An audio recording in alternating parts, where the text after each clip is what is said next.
I'm going to tell you something that changed how I understand fear. You can't defeat it. You can't eliminate it. Anyone who tells you otherwise is selling something. The samurai, the most fearless warriors in history. They were afraid too, every single one of them. The difference? They trained their relationship with fear until it stopped controlling them. Here's what I've come to believe. Fear isn't the enemy. Your reaction to fear is the enemy. Two people feel the same fear. One freezes, one acts.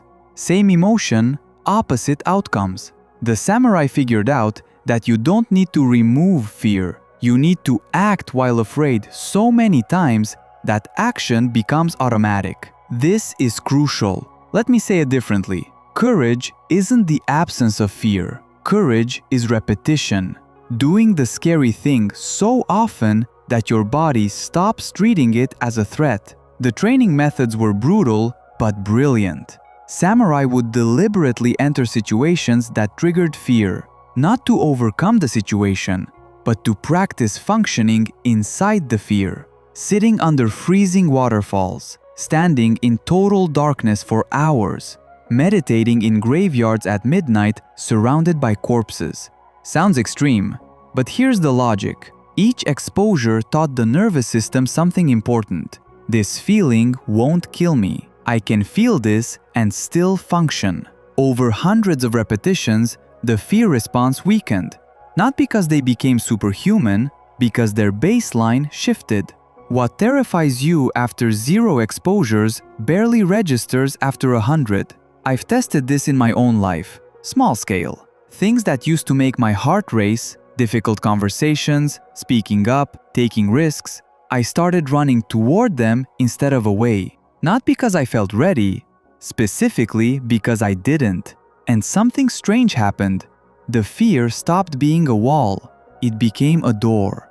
Each time I walked through it afraid, the next time was slightly easier. My brain was learning, oh, we survived that. Maybe it's not actually dangerous. That's the whole secret.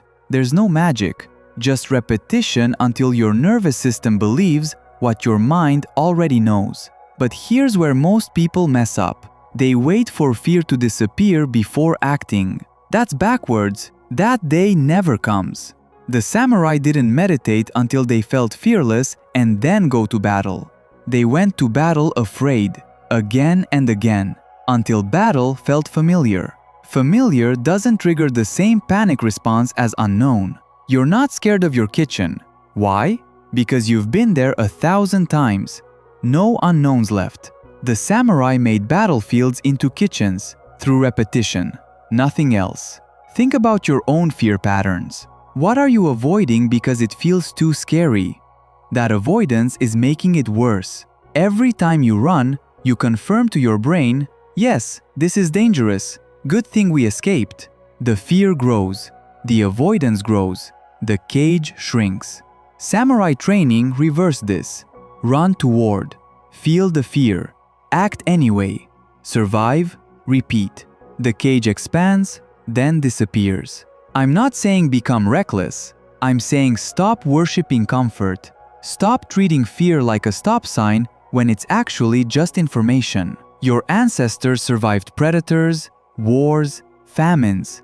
That courage is in your blood. You've just been avoiding the training that wakes it up. Start small. One scary thing this week, then another. That's not motivation advice. That's samurai technology. Use it.